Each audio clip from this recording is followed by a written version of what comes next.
well, welcome to Table Talk, where you are invited to join us in a conversation about all sorts of things, from academics to Christian life to just spiritual growth and some of the things that might be going on around campus. It's really a reflection of life at Landmark, and you guys are invited to join us.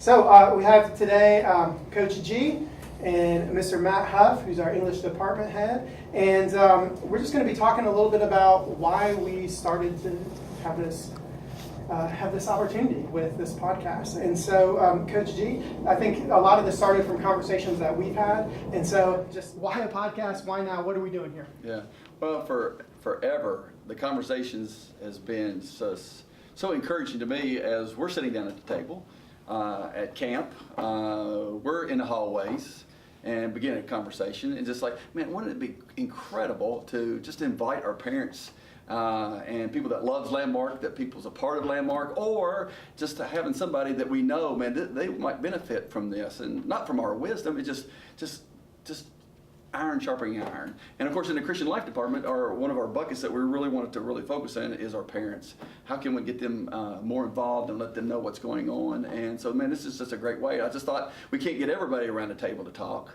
but let's just bring the table here. And it's just goes away to us. It's nothing, transcript all out. It's just the things and the discussions that we've had along the way that's helped sharpen me, that we pray that will help sharpen each other. And so that's what we're excited about.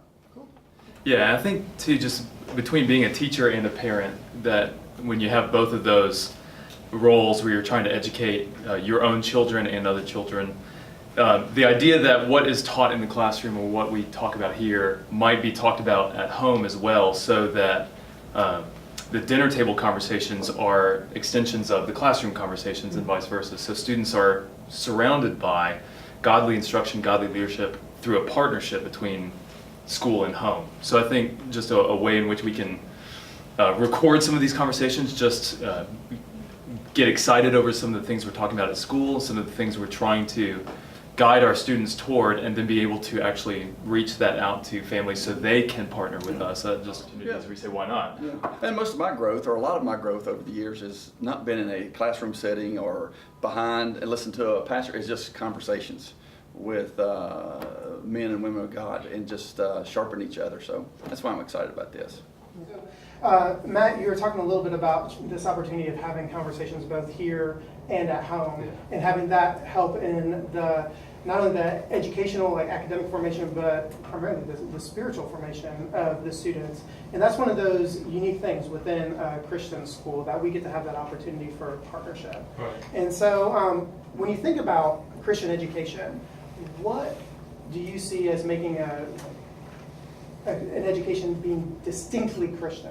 Well, the first thing, Paul in Ephesians, when he says, fathers, raise your children in the nurture and admonition of the Lord, that I think is an educational mission, where raise your children in the nurture and admonition of the Lord, that the culture you create at the home, the teachers and coaches you partner with, all of it needs to surround them with this distinctly Christian training. And so I think it's a mandate from God to consider your parenting, to consider your education of your children, to train up a child in the way he should go. So I think Christian education is something that believers have to have a buy-in if they're going to obey Paul. As far as what makes an education Christian, I think too that education is not neutral. I think I would push and say all education is religious, that you're guiding students toward a particular worldview or toward a particular understanding of life.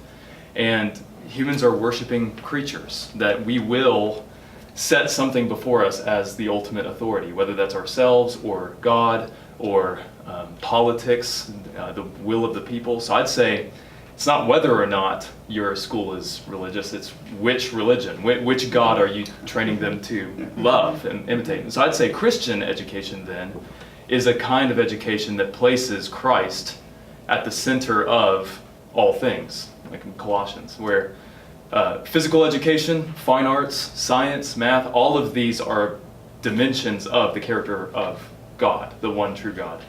And so we teach them to know Him in and through all these different disciplines, and then from that platform we teach them to love Him. So you know God through the way he's revealed himself in nature.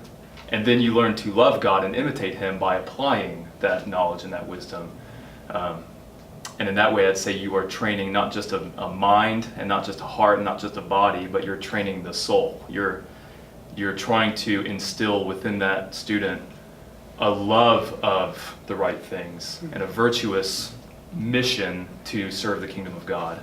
And math and English and science are the things you do along the way to form that. Well, the exciting part of it is as we begin and as we've talked, our discussions and our thought process and everything else is really a foreshadowing of when they do encounter God. I mean, a lot of times, you know, you get this worldview, you get these thoughts of maybe who God is, but just the wonder of mathematics or the wonder of each discipline just gets us ready to encounter who God really is when he shows himself to us, and we can recognize that even more. And that's what these things have done for me, being around you guys and others, that it just helped me recognize when it does come, that's what it looks like. And that's why I'm excited about it, is that maybe having other people here and us discussing would just help people get lit on and be able to articulate, you know, with their families and their kids, okay, this is where we're heading. A Christian education too, it cuts with the grain of the way children develop anyway. Yeah. They start in this wide-eyed, what you said, wonder. They start in this wide-eyed readiness to be overwhelmed. Their starting position is astonishment and joy, and then you spoon feed and you teach them to walk and you train them up and you cut with the way that they naturally develop. And a lot of people treat school as though it is something that needs to be, you know, all the buzzwords of standardized and mechanized and uniform, and kids are different. So I think a Christian education has the opportunity to see every single person as made in the image of God, and then to take their natural development and meet it along with them and guide them. Let them experience the wonder and joy of a great novel, or the wonder and joy of the beauty of God's creation and astronomy. Let them see it first and be overwhelmed by God's majesty in it, and then start saying, well, actually, here's what's going on. And you can pull the curtain back and show them the formulas and show them the proofs, rather than this top-down, memorize these things, fill these things out, bubble this in, and you are educated. Yeah. We get to say, you're in the image of God, and let's just appreciate and enjoy and savor that. Yeah. And then from that position of wonder, start training you up, give you the equipment. That's our privilege, I think, as believers. Yeah. One of the things that you had talked about earlier was this idea of heightening the levels there with that, and deepening the learning and making it so that it's actually something that is really, really rich for the students. Right. And, you know, we talk in our culture, especially in schools, about this idea of excellence. Yeah. Right? But when we take seriously the idea that students are made in the image of God, and when we take seriously this idea that students are really, we're wanting to push them towards this wonder of God, and we're wanting to push them towards growth, that allows us to kind of shift away from what perhaps the cultural expectation of excellence is, and we're able to cast that in a new light as part of our Christian worldview. Right. We're able to view this idea of excellence as being part and parcel of the act of worship. All Christians are called to excellence. All of our students are called to excellence, but not because they're worshiping the God of self and success, right, but rather because it's an act of worship towards God, towards the Creator who made them in His image, who put those desires within their hearts, to put those passions and interests and talents there. And we're saying, go and run with that and steward those well, steward those with excellence, because that is your act of worship. Right? And so that's a very different perspective within a Christian worldview and a view of Christian education than what you might find elsewhere. Absolutely. The parable of the prodigal son comes to mind there, where when the son comes to himself, that epiphany moment, and he says, this is terrible, I will go back to my father. But he goes back to his father with the idea of paying him back. He says, my father's servants, they eat better than I do, so I'll go back and I'll become one of his servants. And so he has this performative, I can achieve a life that's better than this one, but I'll achieve it because of what I can earn or approve or strive after.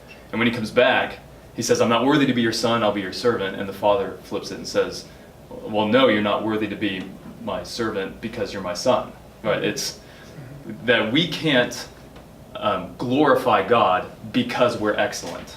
Right? It's not whatever you do, do it with all your heart, and then God will approve of what you do. It's because God has made you in his image and has given you the gift of faith and has given you all things richly to enjoy. You will be excellent as you obey. Not that that's something you will then become into. And we're human beings. We're not human doings. It's your performance is evidence of what you are, not that your performance will tell you who you are.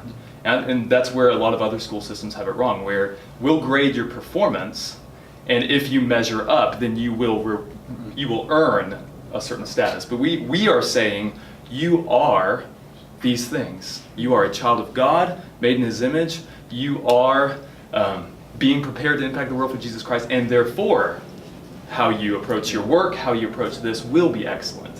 And reversal is huge. And then when that happens, then everybody gets excited because whatever their passion is, Right.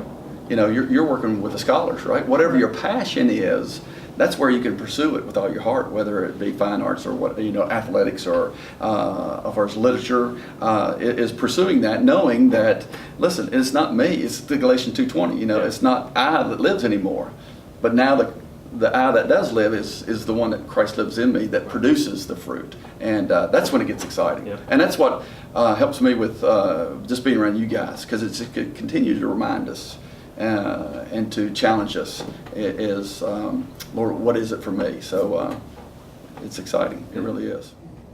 All right, so How are we doing so far? we're at about 12, 13 minutes or so. Okay. So I think maybe that's maybe a good stopping point for this Yeah. first one, and then we can come back and we pick up the conversation next time. That sounds good. That's good. All right.